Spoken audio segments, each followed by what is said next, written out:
অন্নপূর্ণা ভান্ডার নিয়ে এখনো রাজ্যের মহিলাদের মধ্যে উদ্বেগ রয়েছে। অনেকে এখনো আশঙ্কা প্রকাশ করেছেন যে তাদের টাকা ঢুকছেন এবং তাদের আন্ডার এনকোয়ারি দেখাচ্ছে, তাহলে ভবিষ্যৎ কি? ইতিমধ্যেই কিন্তু দেখা যাচ্ছে এই উদ্বেগের মধ্যেই আশ্বস্ত করছে শাসক দল। শাসক দলের পক্ষ থেকে কি বলা হচ্ছে জানাবেন আমাদের প্রতিনিধি প্রদীপ্তর সঙ্গে রয়েছে। প্রদীপ্ত,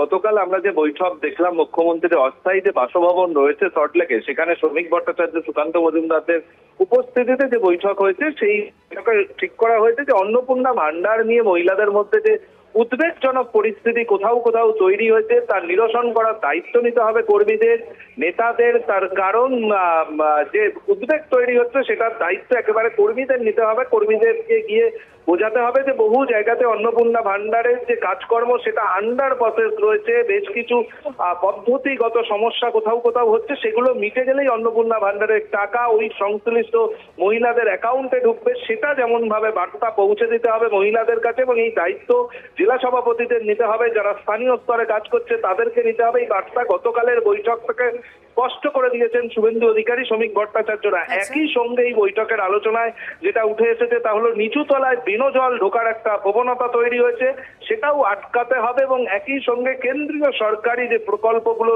আর যে যোজনা রয়েছে, প্রকল্প রয়েছে, তার সুফল সাধারণ মানুষের কাছে যাচ্ছে, সেই প্রচারও করতে হবে।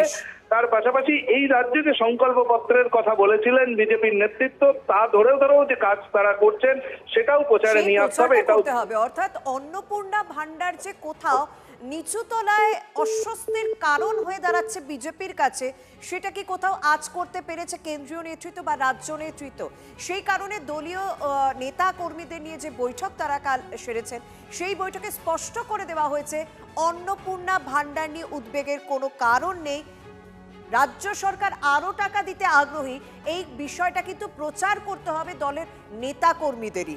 বেনজল আটকানোর জন্যই কেন্দ্রের পক্ষ থেকে এই পদক্ষেপ, রাজ্যের পক্ষ থেকে এই পদক্ষেপ, এবং আরো বেশ কিছু নির্দেশ দেওয়া হয়েছে যে সংকল্প পত্রে বিজেপি যে আশ্বাসগুলো দিয়েছিল সেই আশ্বাসগুলো আস্তে আস্তে পূরণ করা হচ্ছে, সেই প্রচারটাও সমানতালে চালিয়ে যেতে হবে। ধন্যবাদ।